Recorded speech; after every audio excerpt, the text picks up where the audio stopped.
Attack the root. Attack the fucking root. As a CEO, as the motherfucking breadwinner, and everybody I'm around, I have consistent issues with people not pulling their weight. And it's because their lack of self-love, lack of self-respect that keeps them from following through for others because they just don't know how to fully invest in themselves to become an asset. So how do we attack this issue correctly? So the old method that we always used was, you do what I fucking say or you're done, motherfucker, you ain't got shit coming. And it just hasn't been working, and it should have been obvious. Because the obvious method is what works for us. A self-investment process contract. The people around you that don't live the lifestyle you live do not have the perspective you have. So if you can alter their perspective with the contract of self-investment, macro tracking training, wake up time, self-investment, reflection, reading. If you can alter their perspective to get it in line with yours through a self-investment process that builds love in them, builds respect in them, they will see love and respect in everybody else. This is fucking fact. This is what's gonna work. So fucking simple. Those who fail to reflect negatively project. They don't know that what they're giving is what they feel internally. Make sure that you know how transparent you are, you simple fuck. Swipe the fuck up. Let's get your daily habits in line with the future you desire, the actions, the energy, the thoughts you want to have to be the person you need to be. This is how it works. You're in control of all of this.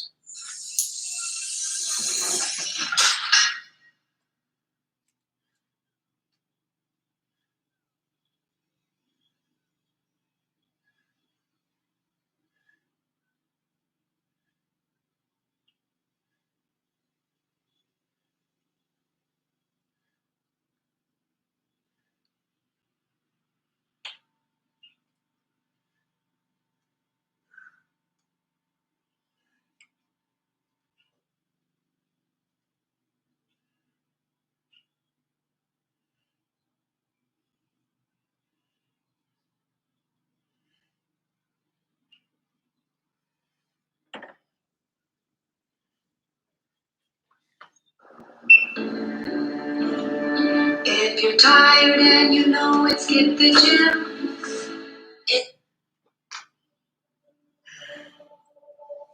Either somebody is in the midst of adversity, or just came out of adversity, or it won't be long before they head into adversity. So you need to be prepared either way. And so we all go through adversity, opposition. I think that's the thing that makes us all in common as people, right? No matter if you're from London, Atlanta, Florida, California, New York, like we're all going to go through something at some point or phase in our life, right? And as cliche as it sounds, when the quote says, it's never about what happens to you, it's about how you respond to it. That's very true, right? But in the same sense, I think what's most important is when we go through something, what's the perspective that we have on it, right? Because for most people, when you go through something, the person's natural perspective is, okay, what did I lose, right? What happened to me? I took a loss, right? People never look at it and say, okay, man, tell me, what did you gain? Right? Even though I know it hurt, you didn't want to go through it, but look at it in a way to where you can say, what's the lesson in this, right? What would you say life is trying to teach you from dealing with this? Come on. And so never allowing the situation or circumstance to define your life, and understanding that you got something inside of you that's greater than a situation or a circumstance, but you have to constantly believe it, and not only believe it, you have to make decisions and choices every single day to put you a step forward toward what you believe your destiny is. Stay hard. Like, I firmly believe in life, it's a lot of moments and it's a lot of people that change and impact your life, right? Like, I don't believe it's just one moment you say, this one moment just changed my life. Even though that moment may have, it's going to be another moment. It's going to shape and change your life as well. Like, my own changed my life, my teacher changed my life. It doesn't get any easier. You just get stronger.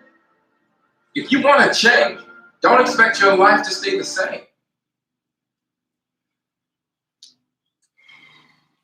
And so when cats would pass out and almost die, they would wake them up, and the cats would wake up and they'd be like, I'm ready. And they would slap them and say, oh, you good. You put your life on the line, you good. And when they got in the hell week, the crazy thing was, like, they had units. But this particular book and the units that they had, James, right? They started to trace it back in the units because some cats that made it through Hell Week the year prior, they didn't make it the next year. Right? It's just like the league. Some cats, they're going to make it this year. Next year, they're going to be nowhere to be found because they don't have that same bite. Not that they don't have enough talent. They don't have that same bite. Whether they got bread, whatever the case may be, whether they got a whip, a house, whatever the case, they don't have that same bite, right? And so when they started tracing it, the craziest thing was they found out the cats that surrendered, everybody they trained with surrendered. They know it's the cats that quit and said, I thought this was what I wanted to do. They traced it back to their group. Everybody they trained with quit and said, this is what I thought I wanted. If I got to go through that, I don't want it so bad anymore. Then they got to the cats that made it, and it wasn't like they put them in a separate environment. They put them through the same training. It's like off-season. Everybody go through the same off-season. It's like when cats go in the weight room, everybody go to the same weight room, but everybody don't come out the same way. It's like when cats on the team, everybody get the same schedule, but everybody don't go about their schedule and their business the same way. It wasn't like they put one set of cats in this water, another set of cats in that water. We putting y'all through these rope drills. No, everybody went through the same drills. And the cats that made it and beat it, they said, man, listen, we already know what time it is. We know they finna try to break us. We already know they think we done it. We already know that. We know they coming at us. We know they gonna throw everything they got at us. So here's how we gonna beat it. Cat just said, I'm gonna look at you. Cat said, we get in the water, we get in the midst of adversity, it start getting a little tough, the pain starts to set in. I'm just gonna look at you and you look at me, and I don't have to say a word because what we're working for is greater than me and you, so we gotta press forward and we gotta accomplish. We didn't have to say it, we just looked at each other, and when I look at you, the power of the other person, the accountability and the responsibility of what we're working for, and I respect you so much, and I know you're handling your business, I'm not gonna quit on you. See, the problem is, there's a lot of cats that be talking, but when it comes to their actions betray their words, and so now you got a contradiction, and the cat ain't respecting that. When you start talking about men ain't respecting that. Like they can hear you talking about it, but if you ain't living it, a cat ain't trying to hear it. And a cat's actions betray their words every day of the week. Like I asked the cat 2 weeks ago, I said, man, do you think it's possible that you can be a great football player, but you can suck as a father? Cat told me, yeah. I said, it's impossible. He said, how so? I said, you take the same mindset. I said, the same mindset you approach ball with, that's going to be the same mindset when one day you get trusted with something that's a lot greater than you, like as a father, right? When you got a family, you called to be three things. You called to be a priest, a provider, and a protector. That's it. Amen. And so if you can't be trusted in the huddle, what make you think when you get a shorty, you're going to be like, I got you. When you don't feel like it. Like everybody is good until they don't feel like it. Then when they don't feel like it, the actions and everything they said goes out of the window. Like I find it amazing. I find it amazing how a cat can say they want something, right? A cat can say, man, I'm all in with you. Let's ride. They can say they want something. And then conditions and circumstance change. And the words that they once spoke means nothing to them. Like the commitment level of... If you guys never heard of Inky Johnson, cornerback, University of Tennessee, had a career-ending injury after he was told he would be a top 10 draft pick. Be prepared when you watch this, because you might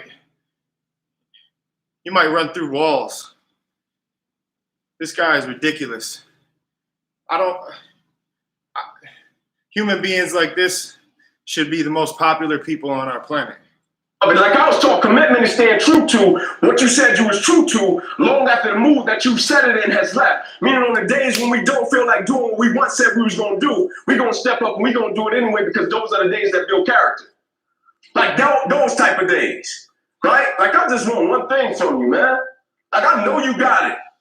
I know you can ball. I know you can run, jump. I know you can do it. I know you can fill a gap, blow a cat up. I know that. But everybody don't got that mentality. Like everybody don't got that mentality when a cat drop 5 in a row and they come to work and they still got that bite and they go about their business the same way as if they would have won 5 in a row. Everybody don't got that bite. Because everybody ain't trained. Like cat got like light switch mentalities. They turn it on, turn it off, depending upon who they're going against. Like it's like in college when you got a little paper captain, right? And he getting on all the walk-ons. But with his boys, he ain't saying nothing. He don't want to challenge him, he don't want to say nothing. But I thought at the foundation of football, the brotherhood of it, I thought it was love. And so if I love you enough to check you and say something to you, not only because I want you to be a great football player, I want you to be a great man because I understand this. Well, who we are as people will always be more important than who we are as football players. And what I mean by that is who we are as fathers and husbands and men in general will always be more important than who we are as athletes. Like at a certain point, man, talent can only take you so far. At a certain point, character got to kick in. I'll never forget when I watched EB left chemo and EB went to the track one day. After chemo, I went to the track and I'm talking about running 400s and crying. Going around the track crying after chemo, and he cried, and he said, I'm crying not because I'm in so much pain. I'm crying because I'm not who I used to be, but I know I'll come back one day stronger than I used. That ain't talent. My cat got his head shaved, eyebrows fell off, mustache fell off. That ain't talent. That's essence. That's who I am. Warrior. Like that's just who he is. Get hit with cancer, whatever the case may be on Sunday. Like that's essence. Like some cats that show up for a game. When it's a cat's essence, that's who they are. They catch you in the jungle, they catch you on the beach, they catch you in a facility, they gonna do you whenever they see you. That's just who cats are. And you got some cats, they ain't got that many. Like yesterday, what you did, like the thing I love about football, man, and we all know, like I play ball, y'all play ball. The thing I love about it is like X's and O's and strategies, that's cute. They could do it. We could run a stunt. We could run a blitz. We call a great play. But when it all boils down to what it is, mano a mano. If you ain't got more heart than me, if you ain't been working harder than me, if you ain't sacrificed more than me, I'm gonna destroy you. And I'm not retreating. I'm not running. I don't care what they say on paper. I don't care how many games you won. I don't care if you say we outnumber. We live by this and we die by this. We don't retreat. We don't run. Every man must search his own soul.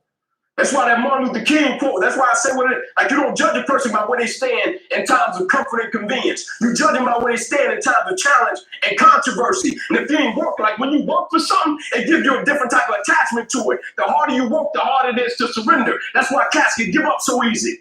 They ain't got nothing invested. They ain't worked for it. They ain't sacrificed for it. Every time it get tough, they go blow weed. They ain't working for it. Right? They ain't got nothing sacrificed into it. But when a cat work for something, like when a cat been sacrificed for something, well, you're gonna have a cold day in hell before you take it from them. Because they value it different. They look at, even if they drop one or two, it's a part of the process. It's evolution. Embrace the process, trust the process, but most importantly, you gotta respect the process. Talent was never superseded. I just want one thing from you, man. In life, no matter if a cat play ball, no matter if a cat is an attorney, an artist, whatever the case may be, cats don't burn out because of what they do. Like cats don't just start saying, man, you know what? I thought I wanted to play ball, whatever. No, cats burn out because life makes them forget why they do it. Opposition, adversity, challenge.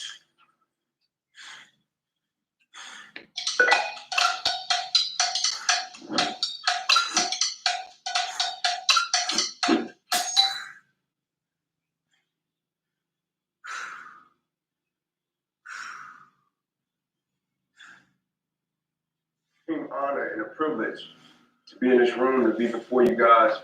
I want to extend my gratitude not only to Coach Foreman, he changed my life. I want to extend my gratitude to Coach Pruitt, his staff, for trusting me to bring me in to speak to you guys. You know, this place is very special to me. You know, I take it personal. Right? When I watch a Tennessee game, right, I take it personal. Right? When I watch us compete, right, and I'm gonna be honest with you. Like I said it in a video 3 years ago, and I meant it with every fiber of my being, right? When I said Tennessee don't take the back seat to nobody, right? Excuse my French, but I meant every bit of that shit, right? To nobody, to no man, right? Because of the essence of a man and who he is, like I believe football, all it is outside of the schematics and X's and O's, I've always believed this. I've never been the biggest, the fastest, the strongest. I've never needed to be. Right? Because I believe at the core of what it is it's my will versus your will. It's my bloodline versus your bloodline. It's what I represent versus what you represent. It's what I believe versus what you believe. Right? And so when I see this game and I look at it from the perspective that I view it through, right? The thing that hurt me the most when I got injured, it wasn't that my career ended. It wasn't that, right? It's when I went to watch a game or watch a practice and you would see a cat that took it for granted and didn't appreciate it, right? Like, I'm from the school of thought. I can't understand how a cat can say they want something and not give everything they got to it. Right? I'm from the school of thought. When a cat is a part of something, organization, team, brotherhood, and you look a man in his eyes and tell him you're going to give him everything he got, and then the situation or the circumstances change, and then you allow your actions to betray your words, I can't understand or comprehend that. That's hard for me. Right? Like, when I first got to Tennessee my freshman year, like, when I came on my visit, that was the first time I slept in a bed by myself. Right? They was trying to take me to a sorority party. And I'm like, man, take me to the Marriott. I got a king-size bed. I got a suite. And they're like, you ain't got a bed at home? I'm like, no. Right? So when I got here, it meant something different to me. My mother was working a double shift at Wendy's when I got here. Had me at 16 years old. Came from a 2-bedroom home with 14 people in the city of Atlanta. First one in my family to get a scholarship. Right? So I was thinking legacy the whole time. And I'll never forget, the first summer I got here, I was in my locker. Teammates come into the locker room, and he was saying as he was putting stuff in his locker, I quit. Right? And he was throwing stuff in his locker, and I'll never forget. I stood up and I said to him, as a man, right? As a man, look me in my eyes and tell me you're not about to quit. Like, as a man, tell me you're not about to quit. Like, you're not about to wave the white flag and say I yield. Like, tell me you're not about to fold. Tell me you're not about to go in a fetal position because the situation and the circumstance has gotten hard. Tell me you're not about to get to a campus, and because you're not getting what you thought you was going to get, you want to go back home and you want to call your mother. Tell me you're not getting on campus, and because they switch your position, you want to call your father and tell him to talk to a coach. Tell me you're not about to quit. And he's like, yeah, ain't about to quit. I said, why? I can't take the way they talking to me. I said, you're not 8, right? You're not 7, right? You're not a baby, right? He's like, no, but I can't take the way they're talking to me. I said, oh, you want them to treat you like the double treat. You want to check in and give you 2 warm cookies and pat you on your butt. They tell you good job for doing what you said you was going to do. Like, you want validation. And I asked him the question, this isn't about your legacy? Like, you're not working every single day feeling as if when you do something, if you're blessed to reproduce, one day when somebody go up to your seeds or your children, because of how you did it, they're like, man, that's your father, you good. Right? You don't want to do it in such a way that when somebody see you, they're like, man, if it has to be done, that is the way you do it. You're not doing it in such a way to when you do it, they're like, hey, you want to see how it's done? Let me turn on the tape so you can see this cat and see how he's coming every single day. Not inconsistency. Right? Like, I was one, I didn't care about talent. Right? I didn't care about skill sets. Right? Because I understood talent and skill set might betray you along the journey if they don't have a consistency of mindset and they don't have a certain level of fortitude in every fiber of their being. At a certain point, you can have a cat that's talented, or you can have a cat that has character, and you know what he's bringing to the table every single day. Right? You got cats that's talented that tap out. Like, anybody can go 1 or 2 down. Right? Anybody can go 3 down.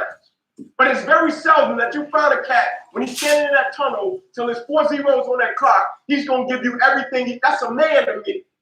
Right? Most cats, little boys. Right? They get what they want. I tell my son all the time, I'm like, hey, it's a big difference between a hard worker and somebody that works hard. Right? Most cats are somebody that works hard. If the situation and the circumstances what they want it to be, they're going to come out and they're going to act accordingly. They're going to give you everything they got. But a hard worker, regardless of situation, regardless of circumstance, regardless of what happened, I'm going to show up and I'm going to give everything I got to it because I'm working for something that's totally different. Can you be committed to the process of what you're doing without being to what you're doing? Can you be committed to the process of what you're doing without being emotionally attached to the results of what you're doing? In other words, if you don't get what you thought you was going to get, will you still be the same individual? If the situation don't turn out the way you thought it would turn out, will you still be the same individual? The quote says it. You judge the character of a man not by where he stands in times of comfort and convenience. You judge the character of a man by where he stands in times of challenge and controversy. Like, I don't care what a cat do when everything goes right. I don't. Because everybody knows to smile. Everybody gonna celebrate when you win a game.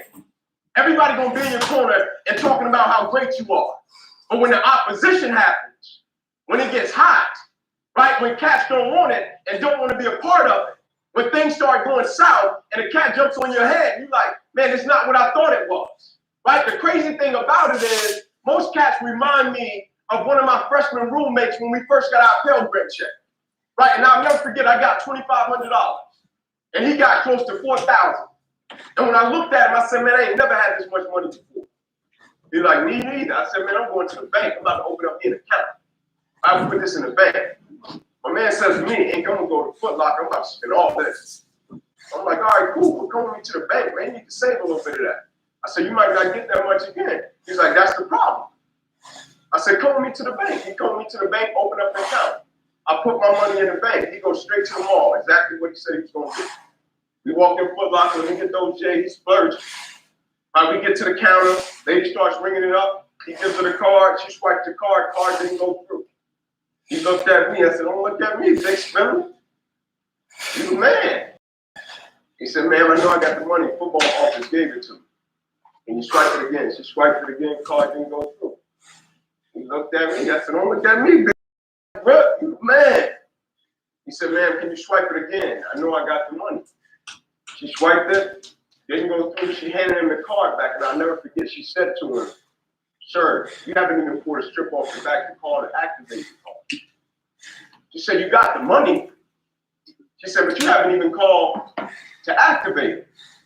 And when you look at some young cats, you're like, man, you could be great.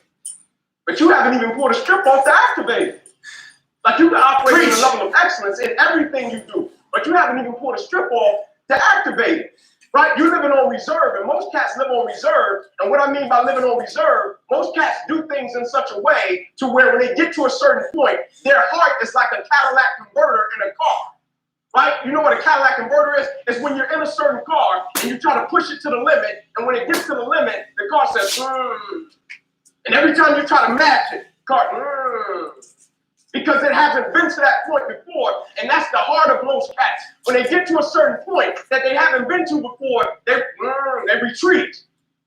And it's not even about an opponent. It's not even about opposition. It's about, I've never been to that point before, and I don't know how I'm going to respond. They scared of themselves. It's not even about an opponent. You get some 18, 19, 20-year-old cats, they're scared of themselves. It's not about an opponent. They're standing in a tournament in Neyland Stadium, getting ready to play in front of 100,000 fans, and they're questioning their integrity.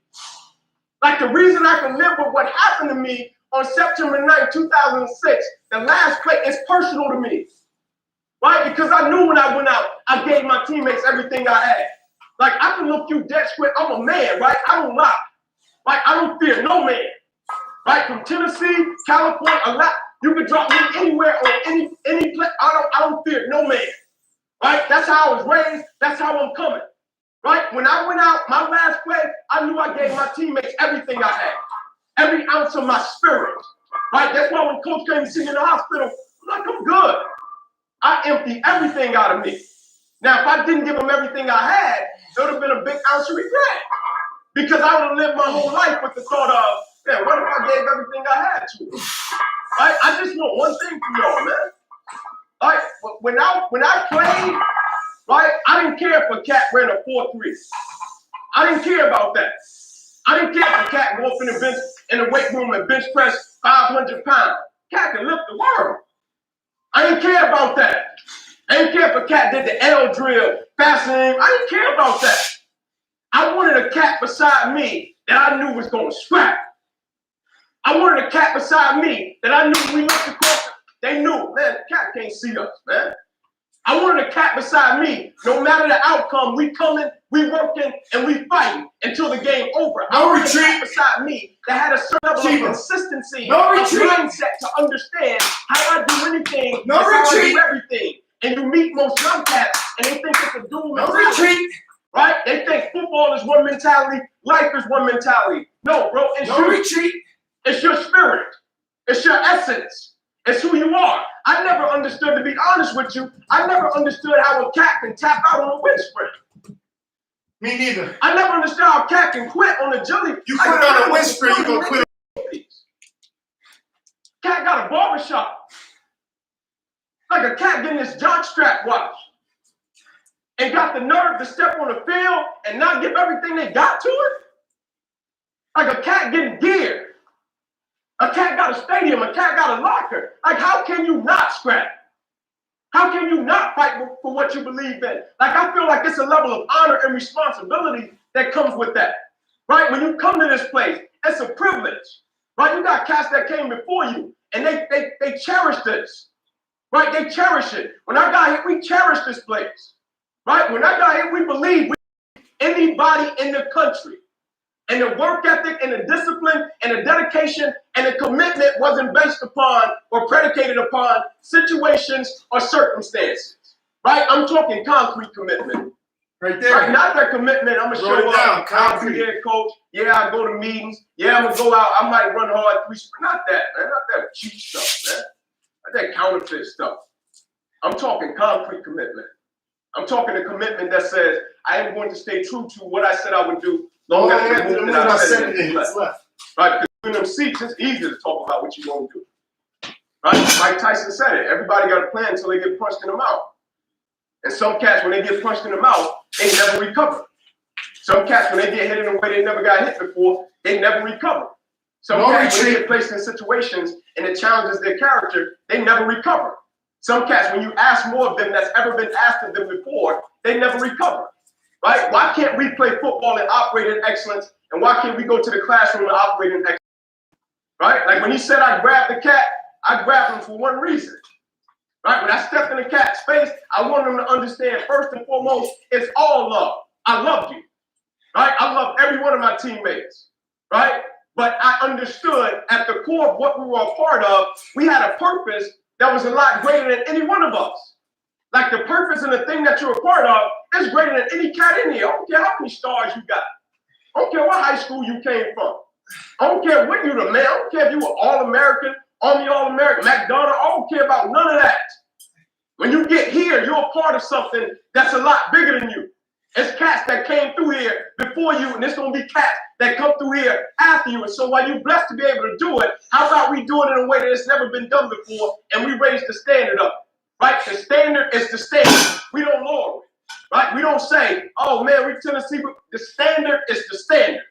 We compete, we fight, we scrap, we live to fight another day. We don't retreat against nobody. Right? We scrap, we fight, we live to see another day. We come out and we work for something that's a lot greater than the game of football. Right? My arm and my hand got paralyzed. My heart didn't. Nope. They saved my life Saturday. I was back in class Tuesday. I was back at practice with my teammates Wednesday. You could go to when you go to the training room, ask Jason McVay. They told me, Ink, we want to send you back to Atlanta. I said, nope, order me a gun joy sling and a Velcro strap. True story. He said, yeah, Ink, if something tragic happened to you. I get that. You're right. You're 100% right. Order me a gun joy sling and a Velcro strap. He said, why? I said, I'm going back to practice with my teammates. My career was over. That'll get an ankle injury, and he act like the world for them. You get a cat that get an ACL, and my man can't show up for nothing. Right? I told him, man, that wasn't a part of my contract. And when I speak about contract, not contract, I ain't have a college contract. I'm talking about my life contract. I didn't say, I'm going to give you everything I got unless things go wrong and my career ends. I was in the sand pit running with my teammates in my sling. And I had staples. I had 300 staples in my body, as a matter of fact, and I was running sprints with them. It means something different to me, man. Like, ain't one of these cats gonna get up here and talk to you about no 5 ways to success. I lived it. Ain't one of these cats gonna get up here and talk to you about something that I ain't did. I sat in them seats, right? It means something different to me, right? Like, I firmly believe, like, Eric Berry is somebody to me that's like a little brother to me, right? And I'll never forget when I got the call about him having cancer. Right? Great man. Right? Did things the right way, hard work. I'll never forget I got the call about him having cancer. And one day when he was leaving chemo, he said to the cats, take me to the track. Right? And they're like, man, you just left chemo. Like, I get that. Take me to the track. Like, man, you just left chemo. So now I gotta do my routine. I gotta go run my 400s. And he said as he was running his 400s, he was crying, and he said, I'm crying not because I'm in so much pain. I'm crying because I'm not who I used to be, but I know I'm gonna come back one day stronger than I used to be. And he came back that season. He was comeback player of the year, defensive player of the year, and it's all she wrote. That ain't talent. As talented as he is, talented as he was, that ain't talent. That's essence. That's core. That's who I am as a person. That's how I get down. That's how I'm coming. That's what that is. Right? Never forget, man, who you are as a man is far more important than who you are as a football player. And every time you get ready to stop, every time you get ready to quit, that's you as a man. That's not you as a football player. But when you press forward, in the midst of the opposition, in the midst of the adversity, think about it in terms of this. You're not just building a mentality for the game of football. You're building a mentality that's going to sustain you 20, 30, 40, 50 years from now. When you're trusted with something that's a lot greater than you. When you're trusted with something that's a lot greater than a defensive huddle. Right? I just want one thing from you, man. I just don't want you to take this thing for granted. Most importantly, I want you to understand what you got. Right? I'm a straight shooter. I know there's some young cats in here thinking right now, they the sweetest of the sweet and can't nobody tell them nothing. And then when they get hit with the first sign of adversity, they going upstairs to the transfer portal. Not because they ain't talented enough, right? Not because they ain't got it, right? And they can't stick through the opposition.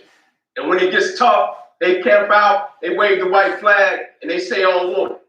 You got to get cats with you, man, that's in the midst of the opposition, in the midst of adversity. You know what you're fighting for, you know what you're working for, right? People don't burn out in life because of what they do. People burn out because life makes them forget why they do it. Go back and do some soul searching and think about when you first started. What was it about, right? And don't allow the politics to take your passion. If they want to switch your position, roll with it, right? If you're not getting the playing time you want, put yourself in a position to become undeniable so they got to play you. Don't call home the mom. It's too late. Let her do what she do. Don't get here and call your daddy and talk about daddy, come bail me out. It's too late. Put your big boy britches on. Let's go to war. Let's work. Right? Because we got a common purpose and we got a common goal. And what we represent is far more big.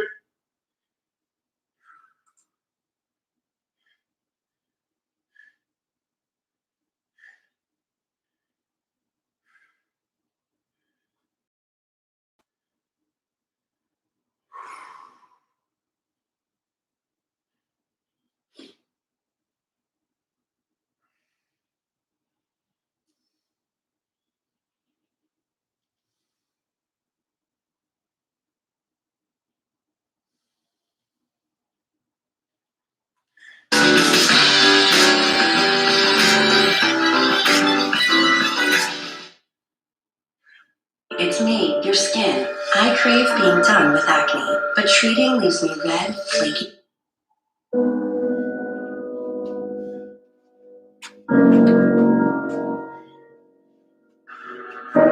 Jeremiah 29:11 reads, "For I know the plans I have for you, declares the Lord. Plans to prosper you, not to harm you. Plans to give you hope in the future." I feel like I'm living that plan out. I feel like the things that happen to us in life, they're not designed to stop us.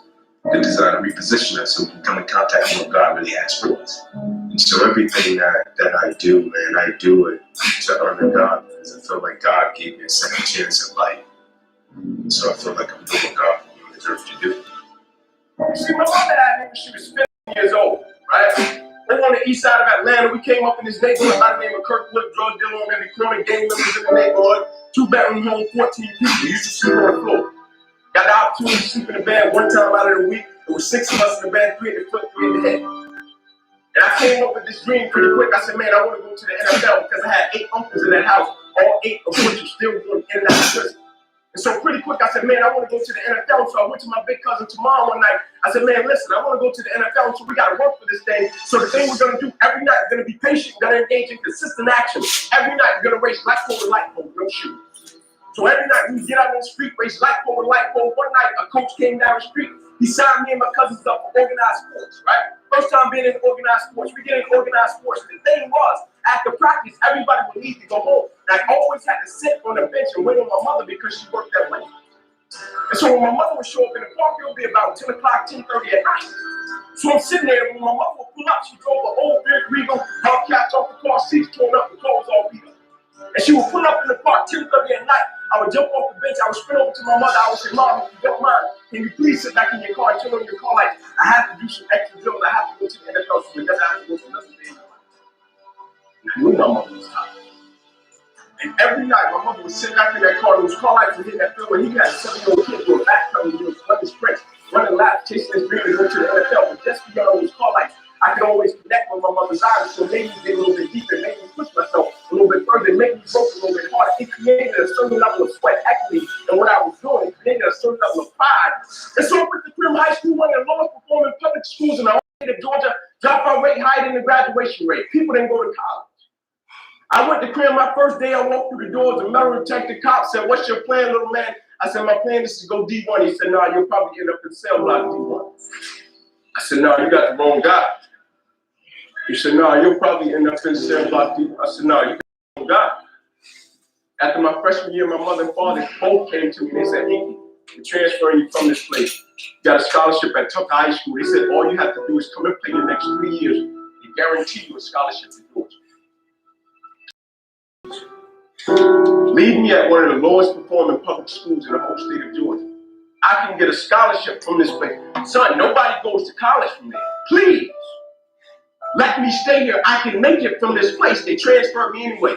First football game, tore the ligaments in my ankle, out for the season, ended up in a wheelchair. Went back to my parents. "Will you please transfer me back to one of the lowest performing public schools in the whole state of Georgia?" My pastor said, "Inky, you really want to go there?" I said, "Please transfer me back there. I need to go back there." And so the summer going into my senior year, we got blessed with a new coach. He came to me, I was done with football. He said, "Man, please come work out for me. Just do one workout." I did some cone drills. He came up to me after the workout. He said, "Son, what college do you want to go to?" I said, "Man, I just want to go D1. He said, "No, you're not hearing me, son. What college do you want to go to?" I said, "Man, I just want to go D1. He said, "After the first couple of games, we'll put together a tape and we'll see what happens." After the first 2 games, I had 9 touchdowns. It was all she wrote from there. And I'll never. But the next day when I saw that coach, I thanked him, and I still do this until this day when I see him. I said, "Thank you, not only for changing my life, but changing a whole generation's life that you don't even." And the thing that people didn't understand, the reason I had that decision and choice to make, it wasn't about Inky Johnson. Every night I slept on that floor with those roaches and rats. I had 3 little cousins that slept on that same floor as me. And you know what happened? When I went to college, you know what all 3 of them, I was the first one in my family to go to college. You know what all 3 of my little cousins did? Man, I don't have to sell dope. I don't have to join a gang. I don't have to end up in prison. I don't have to end up dead. All 3 of them got up off the same floor, went to college and graduated, and now they serve in the Army. That is why I went back to Prim High School. Get the most from your tax refund at